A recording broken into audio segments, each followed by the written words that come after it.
I heard two things this week, two stories this week that really, really made me feel so happy this week. So I just wanted to share them with you. The first thing is a story that I heard. It's a story from the Gemara that I heard from my friend Chaya. So basically, she told me a story. The story from the Gemara is that in the end of days, in the times of Mashiach, then the Gemara teaches that Hashem is going to slaughter the Yetzer Hara. Hashem is going to slaughter the evil inclination.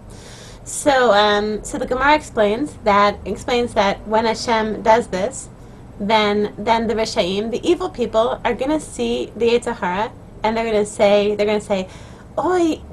They're going to be crying, and they're going to say, the Yetzer Hara, it's so small, it's so small, it's so teensy, and they're going to cry because they're like, we could have overcome that, right?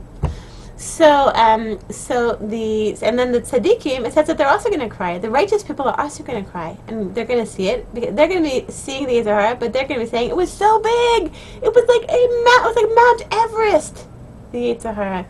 It's amazing. They're crying with just amazement that they overcame it. Okay, so Chaya's husband, I thought, had a very nice spin on this, and this is what made me feel happy the whole week.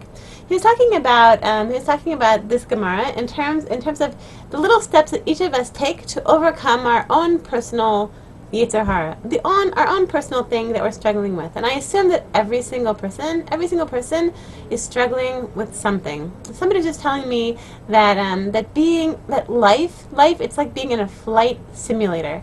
So being in a flight simulator means like that this person actually had to learn they had to learn how to fly a small plane.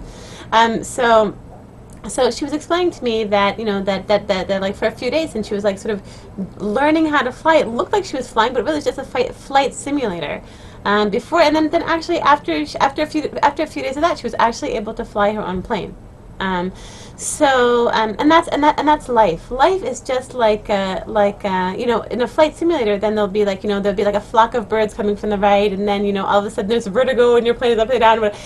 All these challenge after challenge after challenge, and that's life. That's life. Like it's like when there's no challenge. Like there's no such thing as like a video game, a flight simulator where there's no challenge. There has to be the challenge, and that's life. There's always a challenge. So I don't know what challenge Jewish mom you're facing right now, but I know that you're facing you are facing a challenge.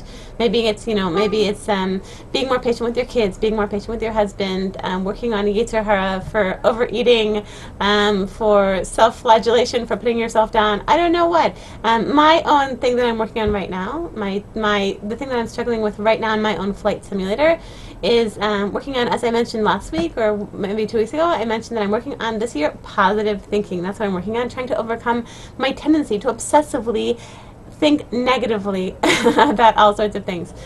So basically, back to the story in the Gemara. So Chaya's husband was explaining that this Gemara is talking about the small steps that we take to overcome our own personal Yetzer Hara, right? The small steps that we take.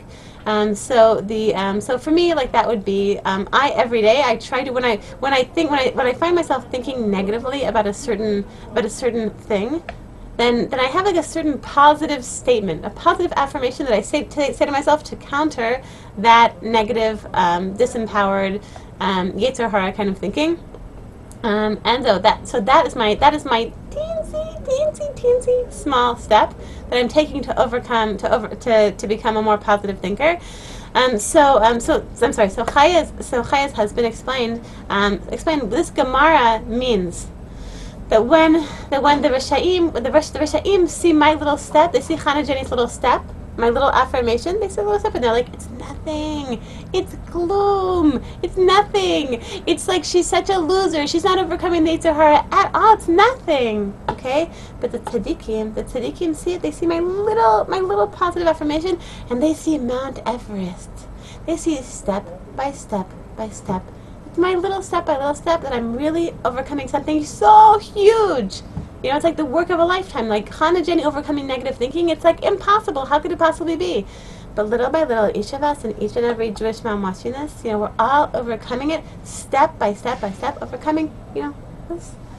overcoming this little. We're taking our little step in order to overcome. By the end of our lives, B'ezrat Hashem, we will have reached the top of Mount Everest. Okay, that really cheered me up. Okay, and another thing I wanted to tell you is I heard a wonderful drasha. I've gotten really into these. The Erev Shabbos message of Rabbi Fishel Schechter. You can access it on the Chazak hotline in option 3. If you're not familiar with the Chazak hotline, it's a free hotline, and you can get if you search for the numbers on my site, then you can find the numbers. It's free all over the world, pretty much. Or wherever there's a Jewish community, and so Rabbi Fishel Schechter gave a drasha this week that really I love this. Okay, so he was talking about Hadgadyah, and this is the song that we sing on Seder night, and he said he was talking. It was like a story related to a certain machloket there was, and people weren't sure whether it was a machloket between two rabbis. So the people weren't sure whether this rabbi was right or that rabbi was right, and then there was like a bunch of people, like it was like sort of a war going on because they think this one's right and they think that's right. Balagan. So one of the rabbis in this story, I'm sorry I don't remember the names of the rabbis. He quoted Hadgadyah. Okay, so he said the cat came and ate the goat. So who's bad? Well, the cat ate the goat, right? The cat's bad. So then the dog came and bit the cat. So, who's bad? Well, the dog bit the cat. Why is the dog biting the cat? Then the stick came and beat the dog. Well, who's bad? Well, the stick is bad. The stick is coming and beating the dog. What's that about? Then the fire came and burned the stick. Well, who's bad? The fire. Why did the fire have to come along and burn the stick? Why is it doing that? Burning the innocent stick. Then the water came and extinguished the fire. Well, then who's bad? The water. Why is the water extinguishing the fire? Why did it do that? The ox came and drank the water. Well, who's bad? The ox, right? Why is it drinking the water? Then the shochet, the slaughterer, came and killed the ox. Who's bad? Well, the slaughterer, of course. Why is it killing the ox? Then the malach hamavet came, the angel of death came and slew the slaughterer. Who's bad? Well, the angel of death is bad. Of course, we know that. He's really bad.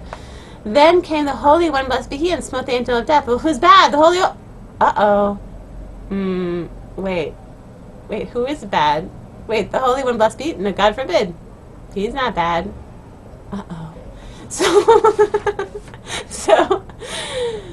So this is all about, sometimes if we look at a situation, we look at a political situation, like we can look at, the situation now with Iran, and Iran getting sort of something going on between Iran and the United States, and we get really worried about that, or things in our community, or let's say, somebody gets divorced, or somebody, has a miscarriage, or all these things or somebody loses a job. We look at things and they appear to us to be bad. They appear to us to be, the cat bit the dog, the cat ate the dog. The cat ate the goat. We're sure who's bad? Who's bad? They're bad. He's bad. She's bad. Iran's bad. Well, I think Iran actually is bad. That's for sure.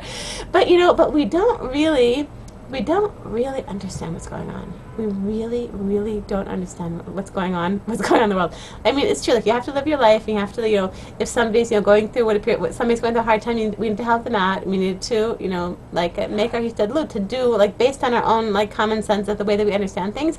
But really, we don't understand what's best. We really don't. We really don't. We really don't understand what's going on. We really, on a deep level, don't understand what's for the best. We don't understand what's going on. And we really have to try and sort of to let go and let God, because we really don't get it.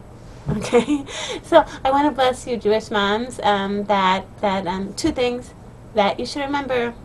Bless you that in your own personal little step that you're taking, okay, trying to be more patient with your husband, trying to be, spend more time with your kids, some positive time with your kids, getting along with a difficult neighbor, making a call to a difficult relative, whatever that small step you're taking against the Yetzer Hara. You should remember, you are building Mount Everest with your teensy step. You are, okay. And remember, when you're in an upsetting situation, you're looking at the world and looking at your community and looking at everything and just looking at your family and just thinking everything is so messed up and it just couldn't possibly get more. You probably couldn't possibly get worse than this. You don't really know what's going on. We don't really understand. The only one who understands what's really going on is HaKadosh Baruch Hu. I want to bless you, Jewish moms, with an amazing week.